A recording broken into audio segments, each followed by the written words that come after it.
Hey guys, welcome to She Knows Arsenal. My name is Jessica and I'm your host, and you can follow me on Twitter at @itschesino. Awesome. I don't even know what to say. I'm so excited about talking today. I'm really tired, but at the same time, I'm getting more and more excited about this summer transfer window just based on, the links and the fact that deals seem to be getting done. And I'm ecstatic. So I think this chat is going to be really fun. We're going to do a live Q&A, but also hit on some topics that we've already kind of pre-planned. We'll talk about what we think the transfer strategy is. We'll also kind of tackle what our expectations for next season should they be? What should we be expecting, and talk about the likelihood of us being able to accomplish that. And if we want to accomplish those goals, what type of players still need to come in. So we'll have those conversations, as well as, of course, our live Q&A. I have Harry and George here with me, and I just want to thank all 50 of you guys that are already watching for being here. Like the video, subscribe to the channel, and just you can start dropping your questions in if you want, and I'll go back and try to fill them in. And also we'll do our topics, but do live Q&A in between, to keep it interesting. So yeah, and let me know in the chat box what you guys are feeling. Is it coming home? You guys are so excited. I'm excited for you guys. If you are, a fan of the England national team, good for you. That was a great win for the team. And looks like you guys will be playing the Ukraine, so interesting. So I'm going to go ahead and bring in George. Hey, George. Hey, how are you? I'm good. And I'm going to bring in Harry. Hey. Home. It's coming. Football's coming home. It's coming. Is that it? Yeah, I'm just gonna do that all night at random That's the new times. intro, I think. Okay. I love it. I want that.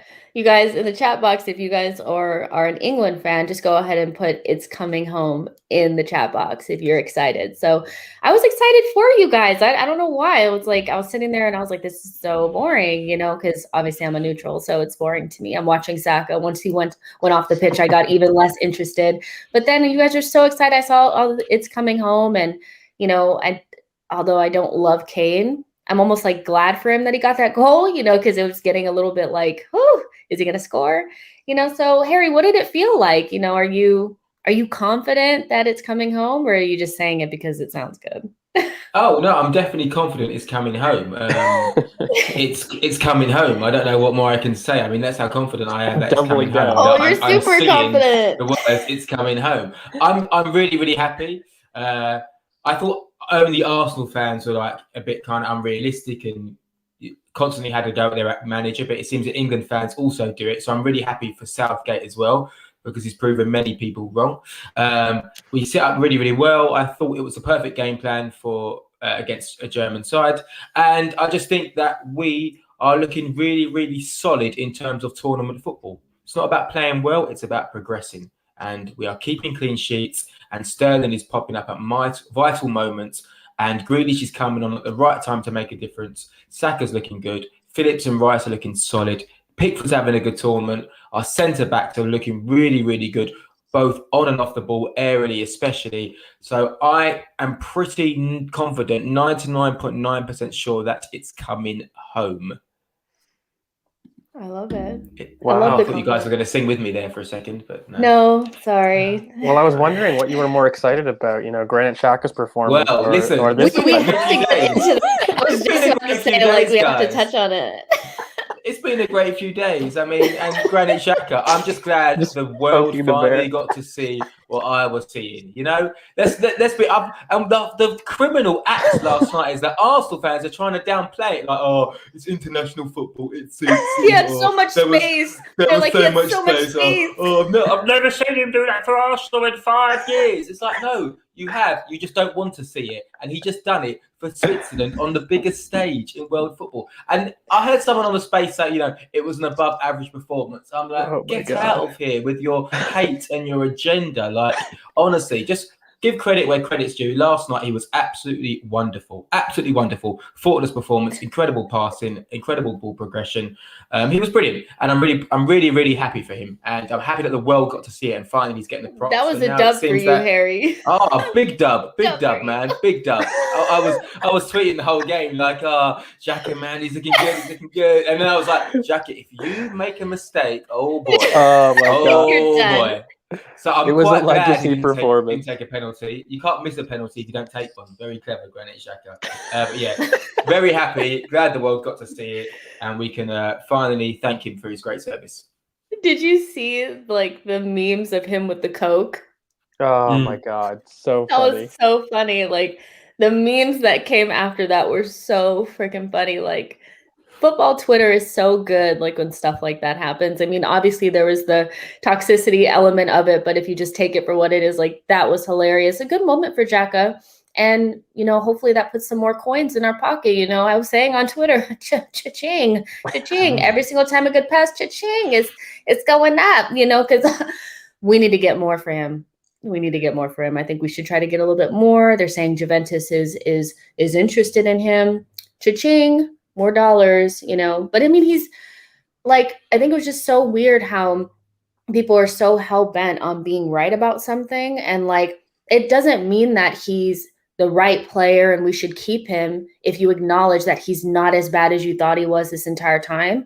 You know what I mean? Like, I just feel like it's just so got to be on one side or the other. And like, even admitting that he had a good game in a match that has absolutely nothing to do with us is like, so hard for the fan base to do, even rival fans are saying he was good. I find it quite sad how you can't just back a player or enjoy a player's performance without almost saying, yeah, but here's my agenda or here's what I really think. I think it's really, really sad. And moving forward, once Bellerin and Xhaka leave, I hope that we can just give every player a fresh slate, a new chance, and not just hold them accountable for those mistakes they made the season before or whenever it was, because ultimately it just becomes a vicious cycle. I've said it many times, but you can't always compare every player to Patrick Vieira, every centre back to Tony Adams. Footballers come in different shapes and sizes. Just because you're slow doesn't mean you're not a good footballer. Just because you don't put in sliding tackles doesn't mean you can't be a good CDM. There's many variables to what makes a good CDM. But either way, happy for him, but also happy that the fee will go up and we can now hopefully source and find a new replacement / upgrade. I love that you're optimistic that Twitter will be nuanced. They're gonna find somebody else to jump onto. We know this. New season, new Harry. Yeah, who's gonna be your new person? Who is it? Well, probably Rob Holding. I think I'm gonna pass. It has to be somebody that needs a redemption. It has to be somebody that people don't. Yeah. The hair's coming in good, so it's a good redemption arc. Yeah, I like to be anti, so if someone doesn't rate someone, I'm almost going to say that I like him. So a lot of fans aren't sure on Rob Holding, so I think Rob Holding will be my new go-to guy next year. I would love for him to be sold before the transfer. You have to pick somebody else. Have you not seen his stats? No, but you would choose Chambers then. So Matt M wants us to start off with his question, so we will. Matt M asks, Messi or Ronaldo and why? None of this, both of them, or we shouldn't compare them. I want one or the other. That you must have been here before, because I've done that every single time I've been asked. Both shouldn't compare, so I'm not going to answer this time. I'm going to let Harry and George do it. Go ahead. Oh, wow. So George, you smart. go first, buddy. Me, You go yeah, first. of course. Yeah, I'll take this one, guys. No worries. Okay, for me, it's Messi. How I view football, for me, it has to be Messi in terms of the intangibles. I look at, I respect output and I respect kind of the outcome, but for me, process has always been key and kind of everything in how I talk. And when I look at Messi, he just affects more phases of play. He affects more areas and different parts of the pitch.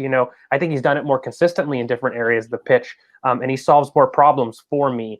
Whereas, Ronaldo, I think, you just can't argue with his output, and he's lethal in his own right for what he does. But for me, when I look at a footballer, Messi kind of lights my heart, in terms of what I value, in terms of the touch, the intricacies about things I can't explain. And while Ronaldo has done similar in terms of output, I feel one was a product of talent and one was a product of hard work. And they're really a beautiful story in terms of any kind of footballer looking to get to the very, very top. Because, of course, Ronaldo had insane talent, don't get me wrong. But to get to the level that he did and compete with somebody who I really feel is otherworldly is amazing and a testament to like his mentality and his character.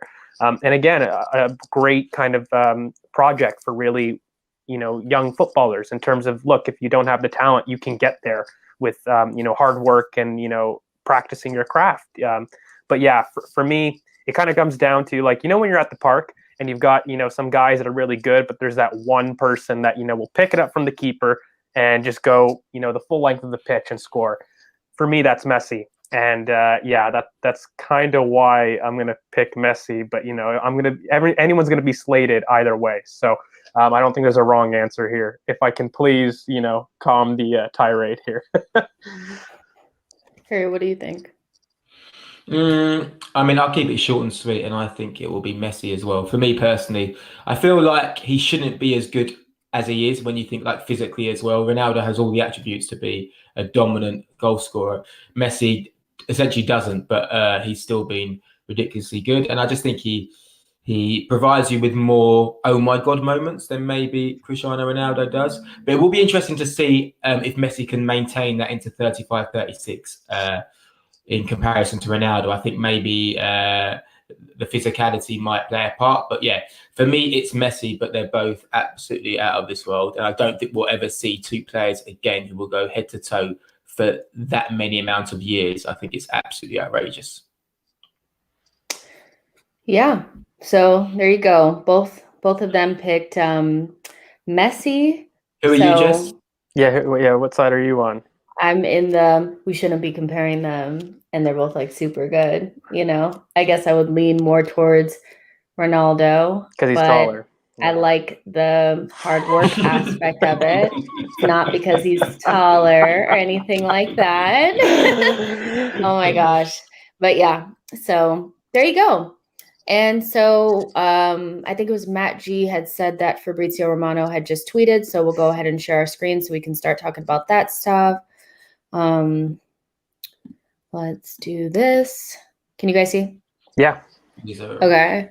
So this was like 30 minutes ago. Fabrizio Romano says that Arsenal are set to complete both Nuno Tavares and Lokonga signings in the next few days, confirmed in Here We Go Soon. Lokonga will join for 17.5 million euros and add-ons, now in the final details on the future sale percentage.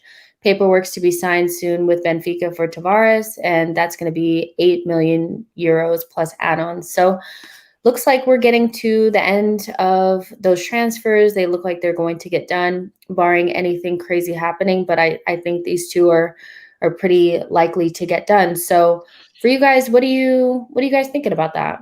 How do you feel? I'll let Harry go for this one. Yeah, I mean, it's great. It's great that it's getting done early. It's great that we've been super proactive. There are two important positions that we've identified. Backup left back, we needed one desperately last year. And we need to improve the quality of our central midfielders. El Neni, Ceballos, Partey and Xhaka just isn't good enough to get you top four, unfortunately. So we need to raise the bar, to raise the standard. I hope Lokonga comes as a third, fourth place central midfielder and is given time to kind of develop his game and get used to the Premier League. I still think we need to go out and get another one. But it's brilliant signs, and it's brilliant that Kroenkes are doing the business early, and Edu and Arteta are making things happen. I mean, it's really, really good that we're getting this done early. There's not many clubs in the top 6 who are going out and getting their signings done this quickly. So we can be really, really happy about that. And we don't have to no longer accuse Edu, as being out of his depth potentially, or Kroenkes, fading in another transfer window, because like I've said many times in the past couple of windows, things have got better and things are off to a really, really good start. So if you judge them on this window or the last couple of windows, things are looking really, really good. So lots to be optimistic about. Yeah, I think I had said this for a while in terms of what is our strategy for going into the transfer window. And I don't know about you guys, but securing Lokonga, Tavares, and we can kind of tell that Ben White's really close. What's the common thread between those 3 players? Not just, profiles, but they were all gaps in terms of our massive squad depth last season that really hampered our ability to play our system, right? When Kieran Tierney was out, we were unable to sustain our system.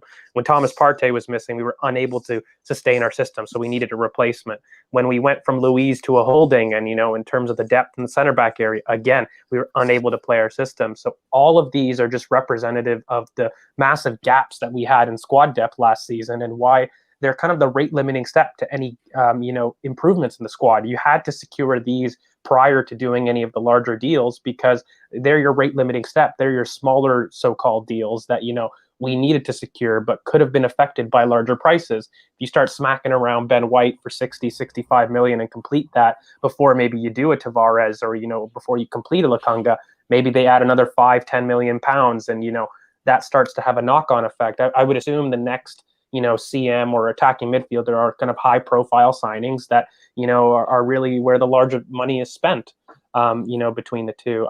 I think both represent great deals in their own right. I think we've kind of talked about Lokonga quite a bit, but in terms of my thoughts on maybe Tavares, in like a initial clip assessment, one thing is I haven't seen games, so guys, bear with me. I don't want to cop out for you, so I'll give you my opinion. But me and Terry straight up said we had never seen him before in the last stream. We were so honest. We've never seen this guy before, so we're not going to pretend like we're like an expert on this guy. You can, right? Look, this is just my initial clip assessment, but he lacks kind of 5-yard explosive pace, so I don't think it will limit his ability to ever be really elite. I see very much a Aaron Wan-Bissaka running style in a sense there, where it takes a while to get going. So those first 5 yards, I don't think he has elite pace. But once he gets going, he has a really great stamina. It seems, he is quite fast over 15 yards. So he strikes me as that, hard runner that has really an immense final ball, both from deep or high up. He has excellent pinpoint delivery. That's really quite clear in any of the clips. And he's able to kind of produce that whip on the ball, no matter where he is on the pitch, whether that's deeper or close. And those are very different skills. So that's a really great thing to have.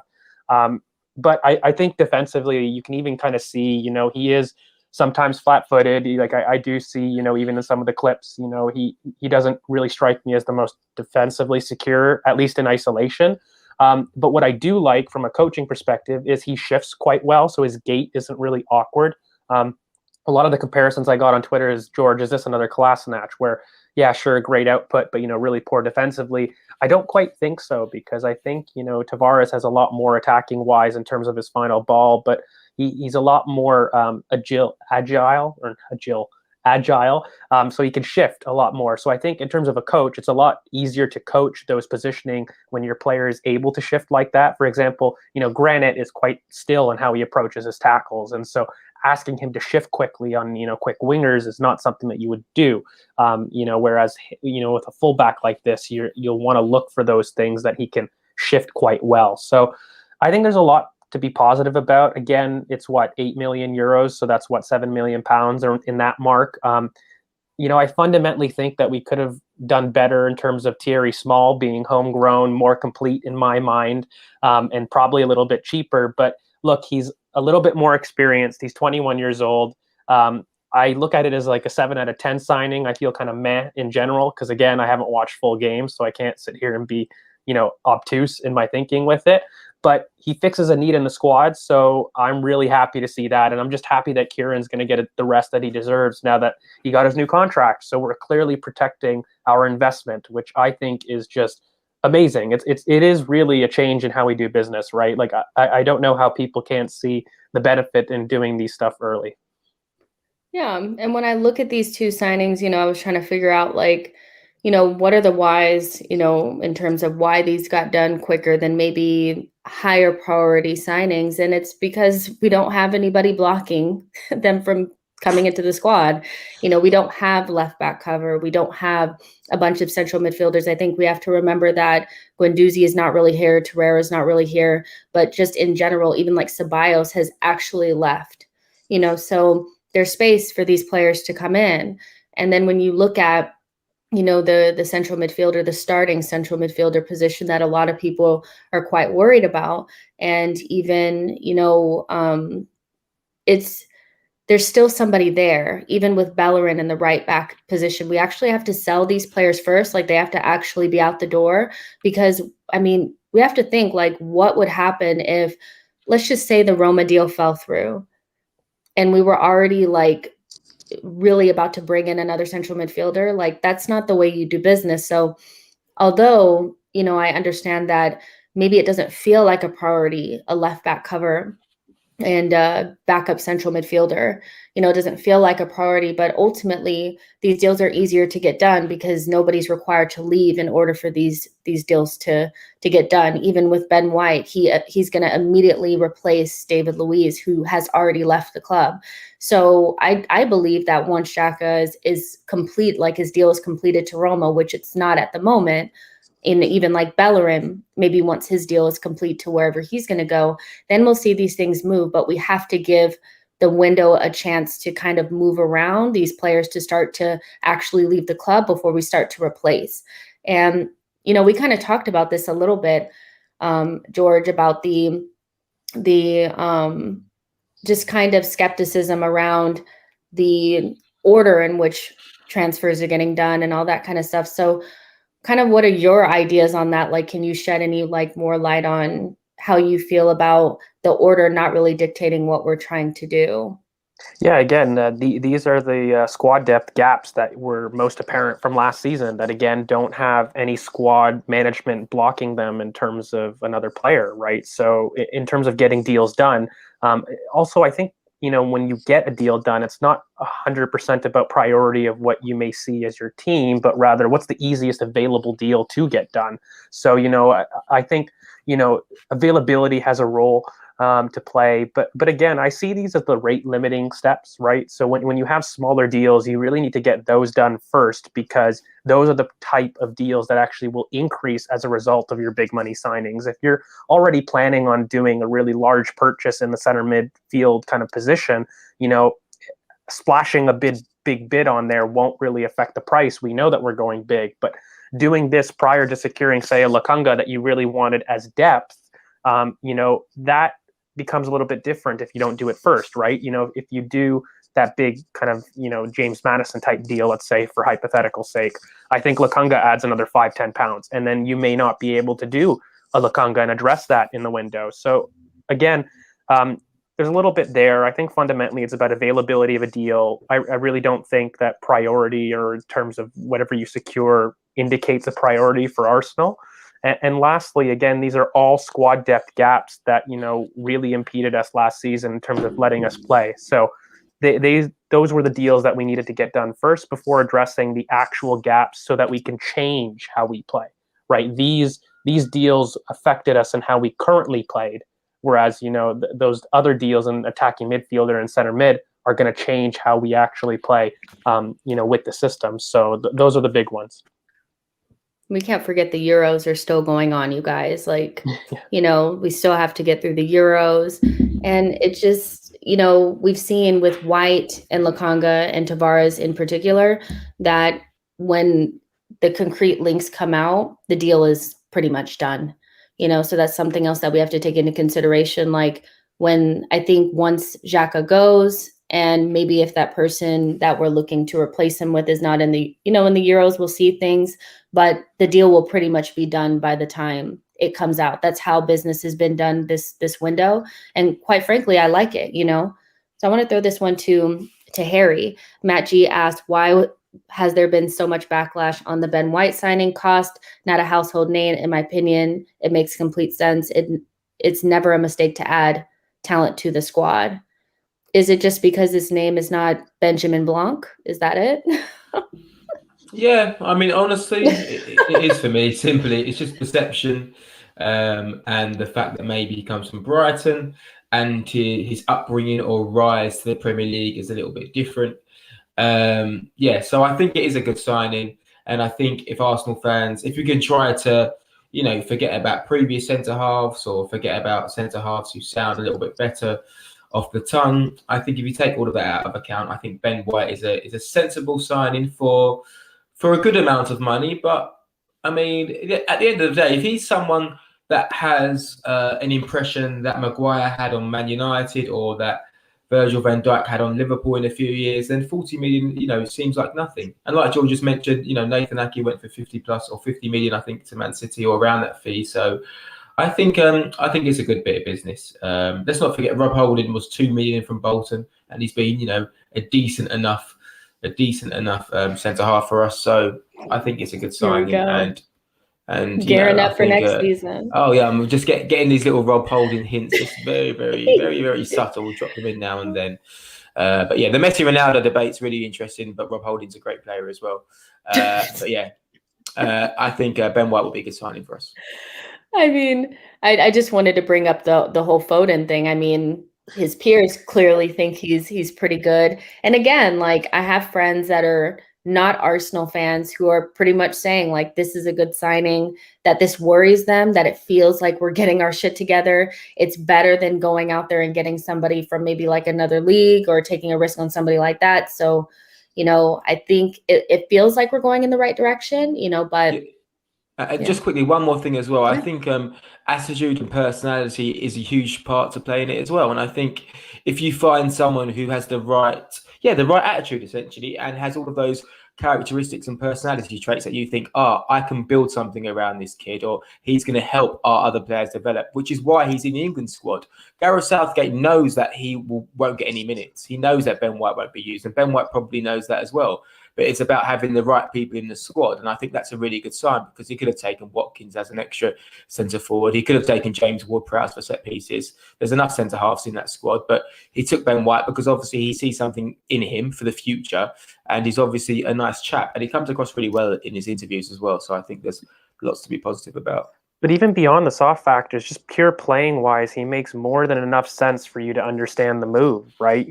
One of the big criticisms of our play last season, and I won't go too long into it because we really had talked about it to death, but this idea that we had really poor progression, and it made that all our midfielders and attackers drop deep to kind of support the poor technical quality in the back line. This was needed. We needed a ball-carrying progressor to step out into those middle thirds. And, he's such a versatile option that, I really don't think that we're looking at, a dedicated role. I've been trying to tell people for, months that we have to stop looking at the FIFA formations. Let's just look at profiles and zones. And, you have to understand that Ben White is everything that Arteta values, both in a player, but also in our actual playing style. There's a great video on Tifo Football that I love to see, because we talked about so many of those things on our little, Ben White breakdown a while back, where look, his crossfield balls in terms of getting those isolation moments for our attackers are going to be massive. His ability to step into midfield. If you look at how Hector Bellerin played the inverted role, and even Callum Chambers, Ben White did that role for Brighton for 6 times, at right wing back. There's plenty of on the pitch reasons. I think fundamentally it's a deal where everyone's just anxious. He represents everything that we as Arsenal fans are anxious about. This is big club moves, and we're not used to doing that for years. So I think we just need to get used to it. And I think we should just be happy for once. You can't complain that we don't spend money, and then, we drop down 50 million on a domestic import who's prime age, who ticks all of the stat people's, check marks, really, and then say, but, we overpaid by 10 million pounds. Guys, we've been underpaying and losing out on deals for over a decade. So let's maybe try the other hand. And let's, I think what kind, it's not, I don't want to say it's annoying me, but it's just something that I feel like just needs to be put out there, is the insistence from Arsenal fans to make Adu and Arteta pay for sins of other people that were in executive positions. I see this reoccurring thing where, they're being blamed for things that happened prior to them actually being in charge, and they actually didn't take charge until Raul left, and Raul left in the middle of last summer's transfer window. So it was in the middle of a pandemic when we had maybe 6 or 7 deadwood players on very high wages that needed to be shifted on. And they didn't sign Kolasinac, they didn't sign Mustafi, they didn't sign Mesut Ozil, they didn't sign these players, but they were the ones who had them fall into their laps, and they had to try to make the best out of it. Did they make mistakes? Of course they did. But you can't sit there and say, well, they brought in Willian, so that means that everything that they've done is poor, when these are the same people that have gotten Saka, Martinelli, ESR, almost, Tierney on new deals. They brought in Odegaard when they had the chance, and that did improve us. It's not their fault that they didn't get Awa. They didn't get Awa because KSC didn't release enough funds for us to get both deals done for him and Partey. And then something shady happened. And quite frankly, from what I've read, I like the fact that Adu decided not to deal with Awa's agent, who's his brother, and because he tried to get more money than Awa's actually worth. So it's one of those things where I feel like we have to make sure that we're applying the punishment or the harsh words towards the people that have actually done, and it's okay to say that they've made mistakes, but don't turn a blind eye to the good things that they're doing. And for me, this looks like they're trying to get it right. And at least one of these transfers are not going to work out. That's the reality, right? But Exactly. if we get 4, or we get 5 and 4 of them are good and 1 flops, that doesn't mean the window was a failure. And I feel like that's the direction we're going in, because some people want to be right instead of just saying, you know what, I'm willing to give this a chance. You're spot on, Jess. It's a new, it's a new beginning. So we should give these guys a chance to right any wrongs in a Willian signing, and also the chance to begin their own process, their own project. And that means trying to get rid of, some of the deadwood that we were also desperate to see gone. And just to go back quickly, if we look at Arsene Wenger's first 10 signings: Nicolas Anelka, Mark Overmars, Gilles Grimandi, Emmanuel Petit, Matthew Upson, Luis Boamorte, Alberto Mendes, Alex Meninga, Nelson Vivas. So how many of those were successful? 3? Overmars, Anelka, and Petit, right? Yeah. The other players were a few squad players, and the other, Vivas and Mendes, were almost complete flops. So, and that's our greatest manager in our history. So we can't expect every signing to come in and do well, regardless of the transfer fee. There's a lot of elements as to why a signing can or can't be successful, but we can certainly approach this new window with optimism and give Arteta and Edu, a fresh and clean slate. And it's why we also want to look at the process, right? Like, again, if you start analyzing specific outcome, we're not going to be all hits. And, look, an apicogical example in terms of one not working out doesn't mean that they all don't work out. Like, that's just flawed logic. We're going to get, good and bad ones. But fundamentally, if we can see a common thread between the signings, which I think we've done a good job, trying to tell people how to recognize those links and, what end up actually happening, then there's reason to be really happy about it. And, it's kind of amazing that we did, 6 months of work on Lokonga, but we had no scouts. I thought we were incapable of doing that. But anyways, and in terms of, Leicester looking at, Nuno Tavares, who are just so forward thinking, but, when we secure him, it's kind of a questionable deal. Look, I think football narrative guides thought and logic in this football Twitter sphere. And I think we just have to understand that we've been so down for so long that we don't recognize what being on top feels like. And these small moves are those steps to get back there. So patience, don't worry. And it's only 2-3 weeks of the window opening. I'm very sure come, August, 13th on the first game of the window, we're going to be very happy with the window and also what we've done. Yeah. And also one more thing, it's coming home, it's coming home. So it's the way you guys say it too. It's like you don't even. It's coming home. It's coming home. It's coming home. It's coming home. It's coming home. Right. You guys are so funny. Not if Granit has anything to say about that, right? So there's about 92 of you guys watching right now. Make sure you guys are liking the video and subscribing to the channel. I have a question from Lone Star Londoner, who was not that happy with me that I missed his question last time, but I have it this time and I'm going to make sure I answer it. I don't even think you're Let in you the know a chat couple today. times. So Yeah. yeah, he's not happy with me at all, but we'll answer it today. So Lone Star asked last time that surely it's decision time for the following loaned out players: Ainsley, Willock, Saliba, Torreira, Guendouzi, Kolasinac. Should they stay or go? And since Xhaka will likely go, will Bellerin, Lacazette, and Leno? Lone Star has said from the very beginning, like not even the window wasn't even open. We were talking about like post-match shows that 10 people need to go. So needless to say, Lone Star is very interested in outgoings. I think even more than incomings, which I think is very important and very valid, So let's just go through some of these, and just kind of talk about it. I know we've done this kind of before, but like now that the window is kind of shifted a little bit, I think we can, maybe some things have changed. So to start off with Ainsley, I haven't really heard much. I think the homegrown players will be the last to be decided upon, because we need to make sure we make our homegrown numbers. And quite frankly, I think they're the least problematic group in the squad, in terms of having to move players on. You have your Ainsleys, your Willocks, and your Nketiahs. Like, I think they'll be the last ones. And I also think as teams get towards the end of the window and they start seeing that maybe their homegrown numbers aren't looking good, they'll start looking around to our players and maybe make some offers. But I think Ainsley Maitland-Niles is gone. I think he's going to be sold. Do you guys kind of agree with that? It's too bad because he's a classic case of all the talent in the world without the application of it. And the issue is fundamentally, if he's not going to fit the philosophy about what we're trying to do, then it's best for both parties to kind of make a decision to move on. He's 23, so he's kind of bordering on my personal definition of how long I keep these lads. I normally keep homegrown talents till they're 23 with at least 50 appearances in their preferred position.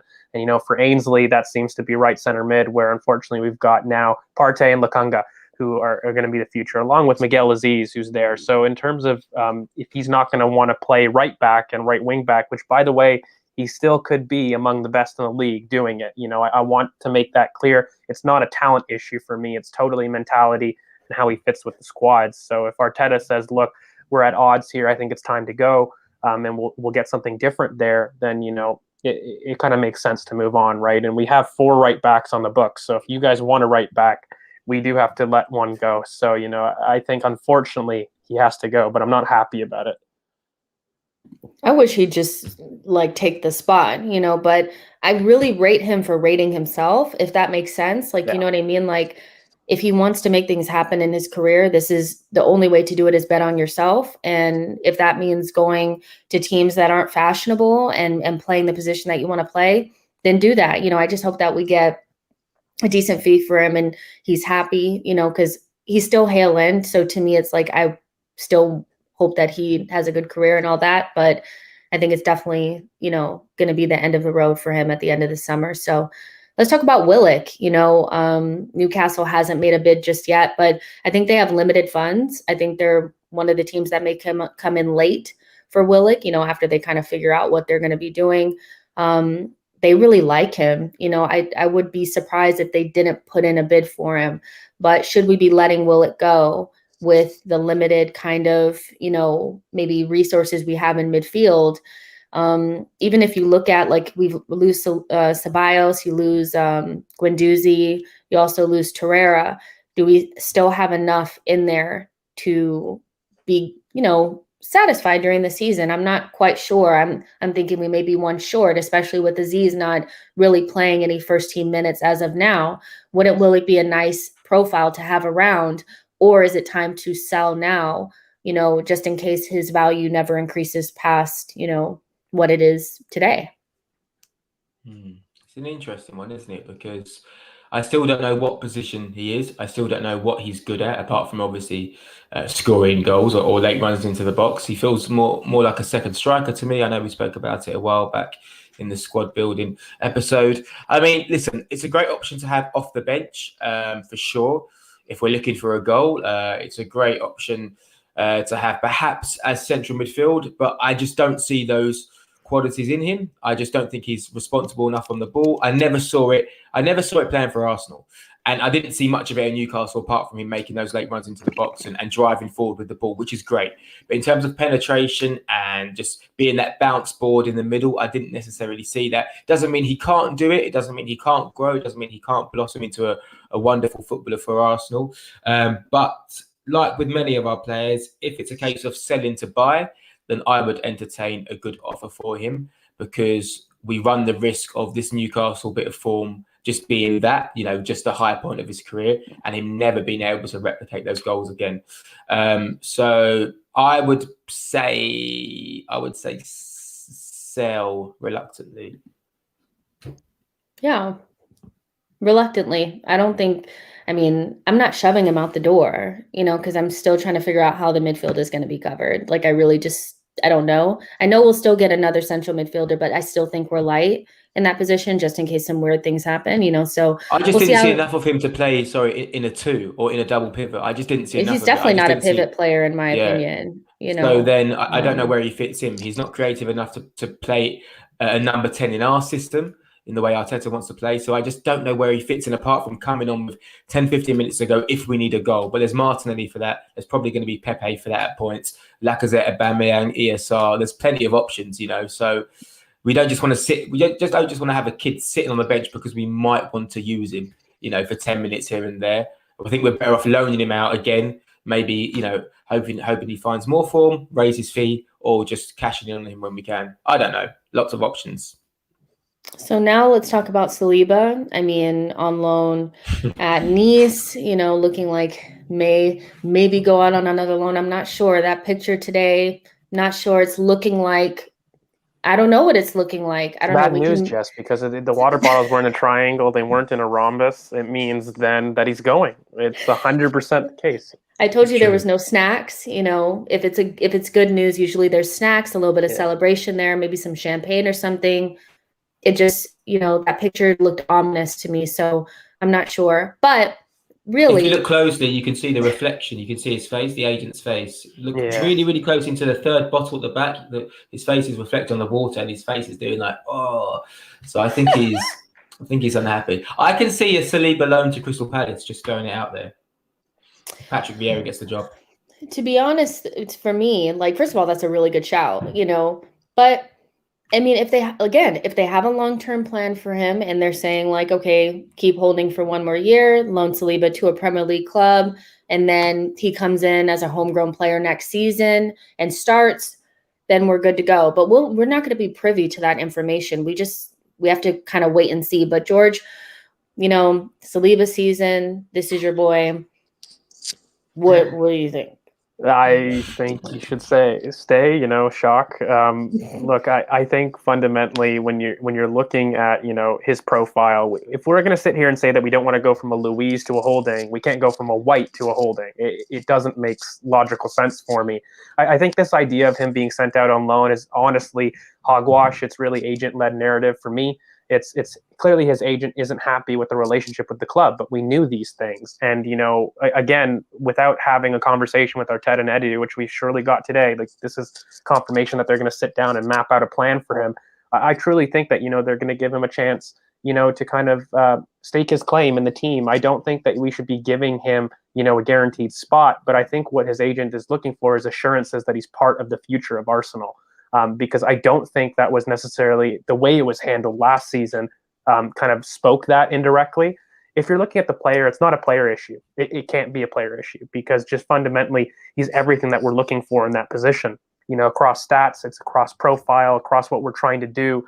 He is exactly that road. But, I never thought that we only needed one option. I don't think he blocks the development. Again, he's only 19. So if the club feel that, look, we're maybe going to want either to send him on loan again, I would only accept that with an extension. Otherwise, I think it's bad and poor business and it leaves us short for the season. So if a loan is the idea, the only way it makes sense to me is with an extension paired with it. But also it has to be in the Premier League because he's done it in France. Exactly. He's shown it. He's one of the best defenders in France. We don't need to see that again. He's proven it. And this is another thing. I don't think it's about proving necessarily for me. I've always felt that the team has never been, kind of complete enough to support his type and even a Ben White for that matter. But I think together they kind of, they pair each other well, both Ben White and William Saliba. I think you're looking at very similar players who do a very similar job. And it's not that they can't play together. We've kind of talked about this in detail where, Ben White very much could emulate the Chambers role in kind of how we set up right now. And, you could have Saliba play together with him. I fundamentally think that we need, two options there. So for me, it's a stay. Yeah, and I hear this from GD, Saliba won't sign a new contract. Being treated like this, is the sale the best option?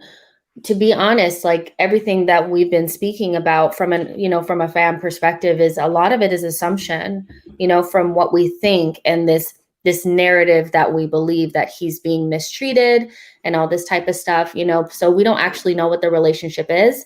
I just kind of think that, he needs clarity on a situation, and we'll just see how it plays out. But we don't actually know how Saliba is being treated. I think the only very obvious misstep was not getting him the loan, but everything after that, it's kind of like, I just don't know. I guess I don't want to spend too much I just don't want to do the Saliba thing again, because it's so draining, so I just want to hope that it's okay. But we'll fly through these. The Torreira, Guendouzi, Kolasinac, I think we're all kind of in agreement that those guys are out the door. I think they're trying to tear up Kolasinac's, contract and get rid of him.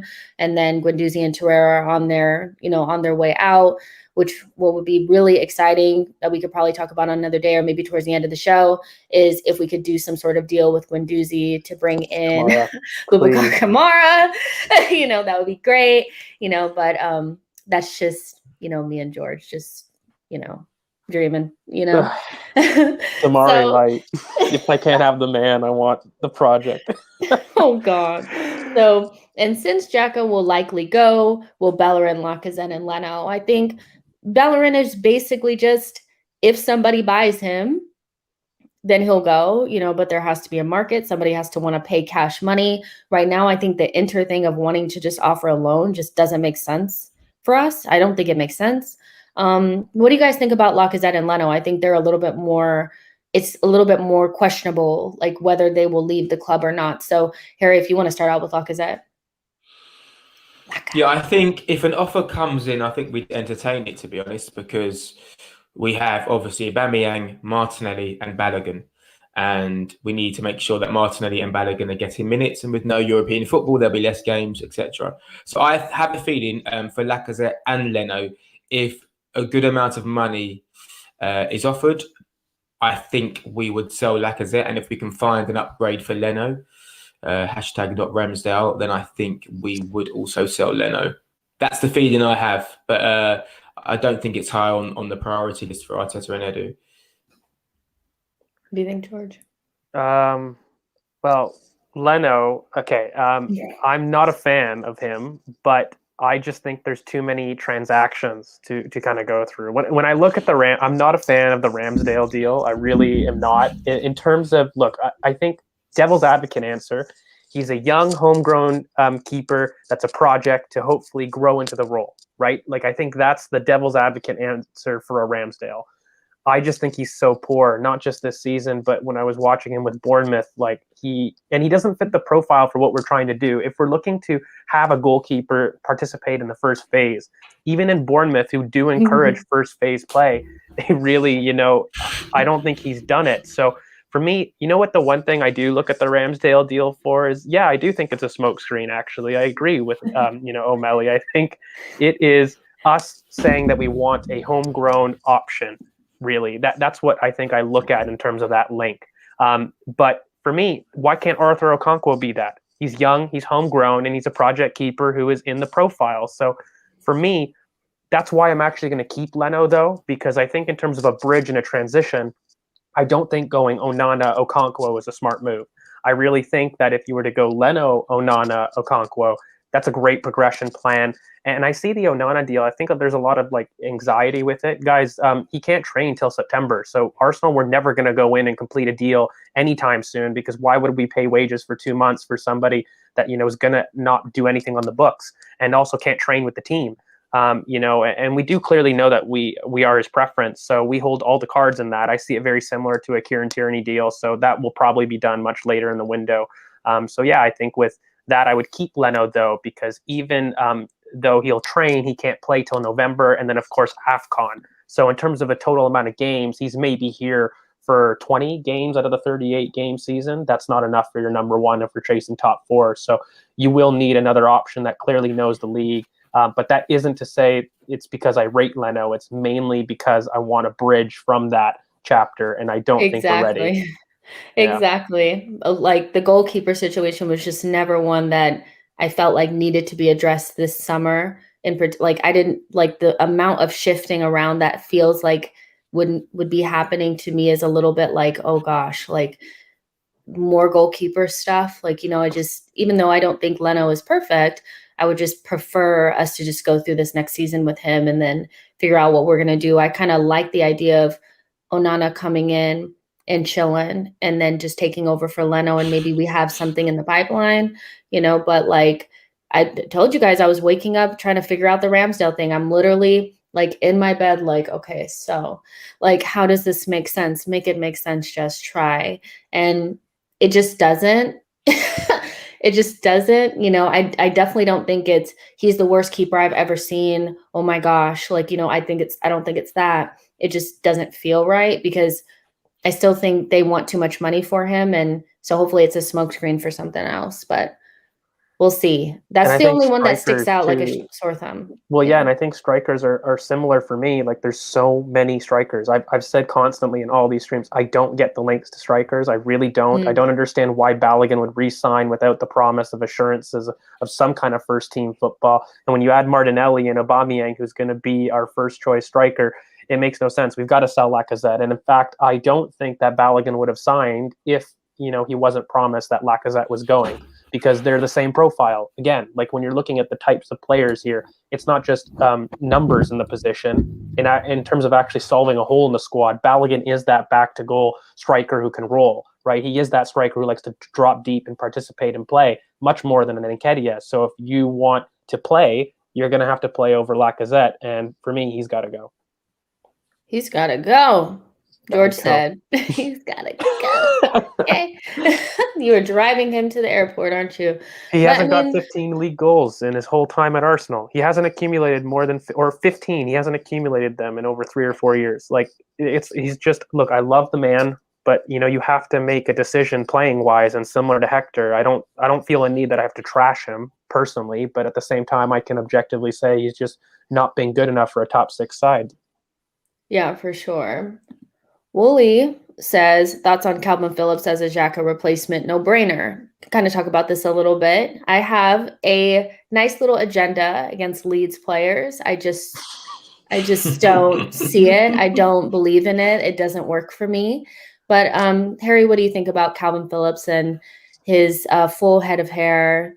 The bun boys at frickin' Leeds, all wearing that frickin' bun, all of them. It's so annoying, but what are your thoughts? Yeah, I like him. I mean, I think he's a good player. I'm not head. I mean, the hype definitely disintegrated after that game where he was like the best thing and all that. Then he had like 2 really like suspect games after that. I'm not head over heels about him. I think he's got a good engine. He moves well. He does use the ball pretty well. He played well today. But I mean, honestly, I'd just prefer Basuma.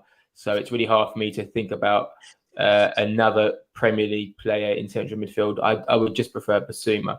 And for what it's worth, we're all over it. Just want Basuma. Yeah, I don't think Phillips is much better than Granit Xhaka. I just think he moves better.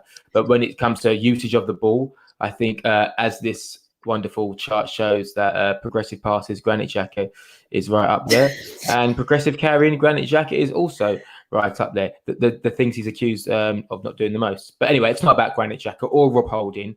It's about Calvin Phillips, and I'm not so convinced. But it is coming home. Just look at Boubakary Samari. He's just so well rounded. Just look at it. Like, so let's so describe many. what this is first to people that weren't sent this, because Yeah. this is a nice so basically, what's his name, George? Hold on, let me go back. Adam Vogue.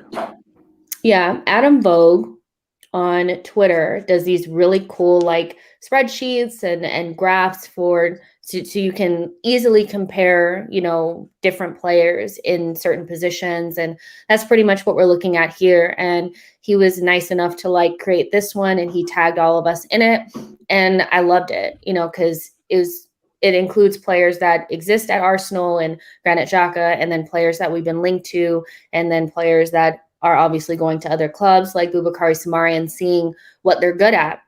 And depending on what you want to see in a central midfielder / DM, you know, you can kind of compare and contrast and make a decision on whether you think they would be a good fit.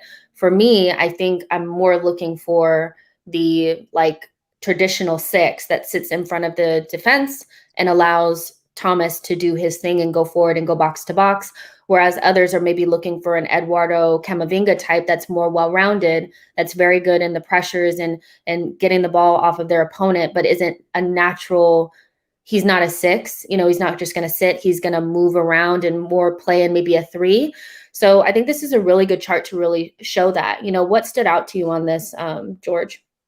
So, okay, the first issue with stats right here is these are absolute values, okay, and they don't speak to the role of that player playing in a specific system, and you know they also don't speak to what that player is instructed to do. So it's not a question of can that player not do it? Are they being asked to do that role?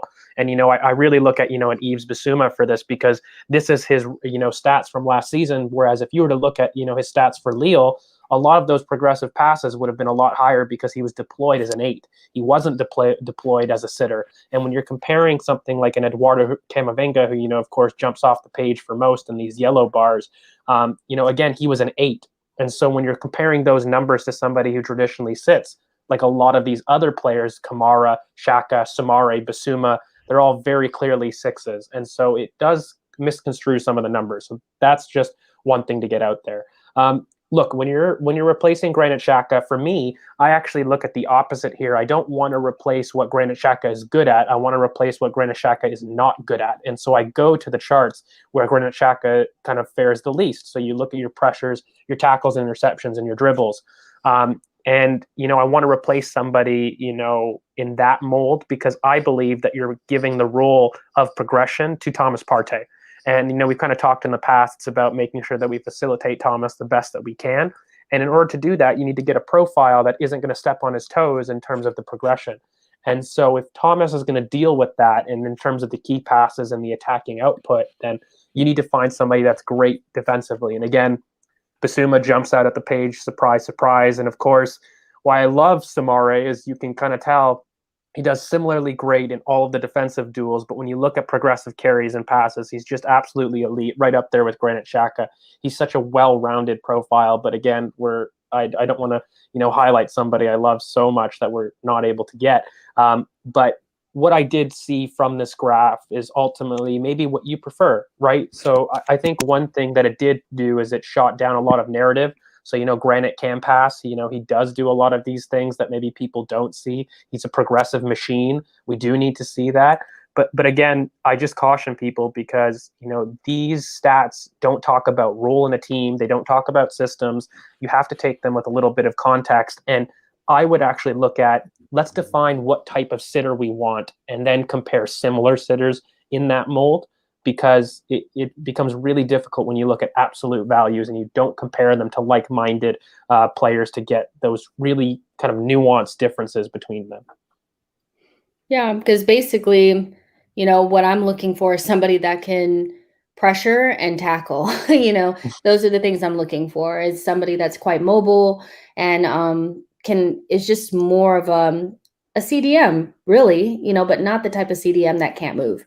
And so when I look at somebody like, if we're not going to get Bissouma, then I would like Boubakary Kamara, because he's quite good, you guys. He really, really is. And he may not look great, on the chart because he's in the purple, and he maybe the progressive carrying is not great, but that's what Thomas would be there for.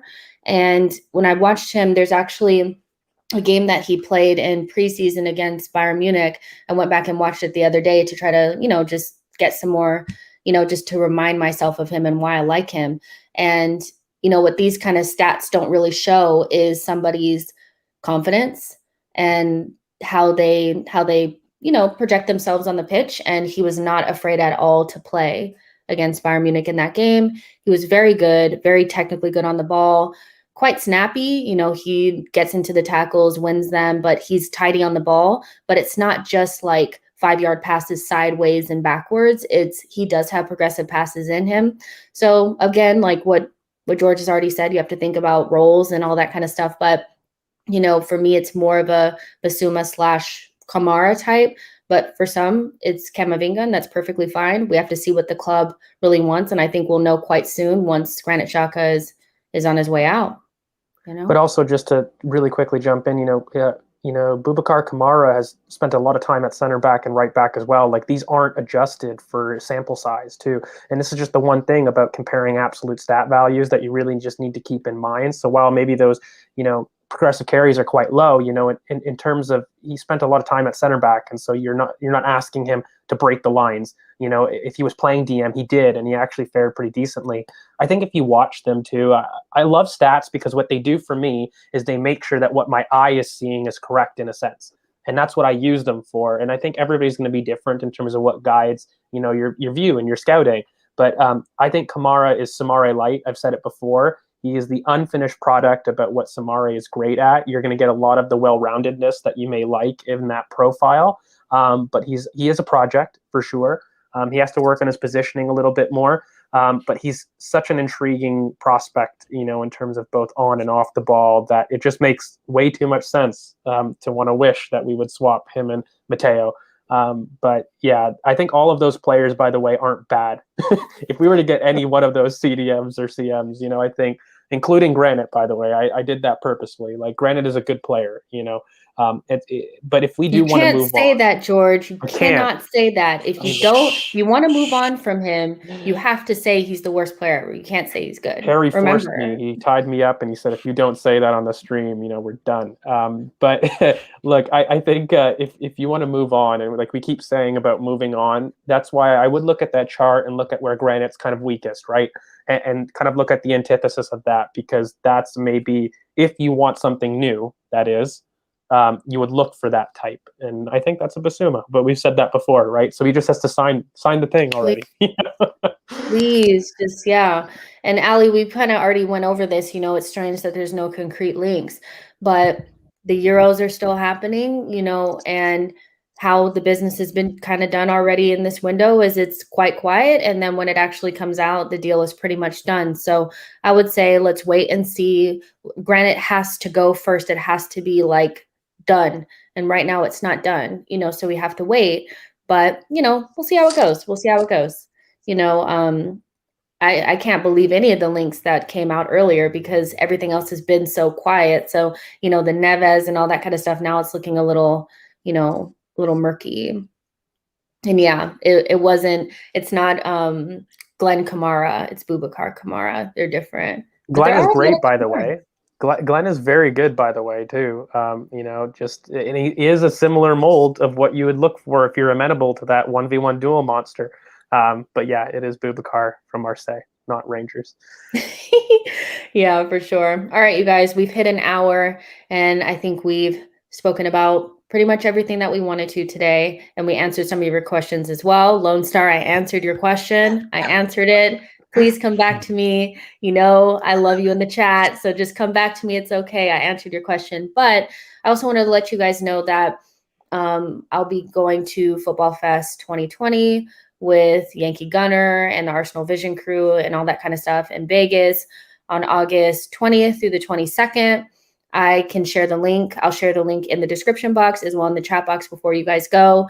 If you want to come, you have the means to come, you want to meet all of us. There's Highbury Squad is going to be there. Arsenal Vision. What is it? Okay, so you don't even know what's going on. You don't even know what's going on. Do a bit of promo. So what is it, Jess? Tell me a bit about it. I've never actually heard of it. No disrespect. I've been very busy with the Granit Xhaka stuff, but go on. Tell me I know you're so busy. Okay, I'll just share my screen. So basically, you guys, it's going to be at the Win. Yeah, What a it's gonna hotel. be at the Win. Good They times. basically Blue Wire is helping Arsenal Vision kind of and Yankee Gunner Elliott put together this event so that football fans can come together. We'll be doing live watch parties. This is going to be happening when we're going to be playing Chelsea. So we'll be doing watch parties and things like that. One of the Chelsea podcasts is also going to be there. And again, like I already said, Highbury squad. So it's going to be Sophie, Paul, Tim, Clive, Elliot, Mike from the Gooners Pod. I'll be there and we'll all just be out there having a good time, talking football, getting drunk, all those great and wonderful things. So if you guys have a chance to come, just the link is, well, I'll send you guys the link. I'll put it in the chat box, but this is what the website looks like. You can literally book your Podcasting royalty right there. You know? You can pretty much book your hotel through here, get your tickets. They're completely free. So you don't have to pay to like get in or anything like that. And yeah, so if you guys want to come, we'll see you guys in Vegas. And yeah, so I just want to make sure I get that out there. But yeah, you guys, make sure you guys like the video and subscribe to the channel. I'll be back at some point tomorrow. You guys know I never really know what I'm doing, so yeah. And you guys make sure that you follow Harry at is DJ Harry on Twitter and George V_AFC and also Ball Over Passion, because that's where he does his other potting as well. And we'll see you guys in the next one. Bye, guys. Bye.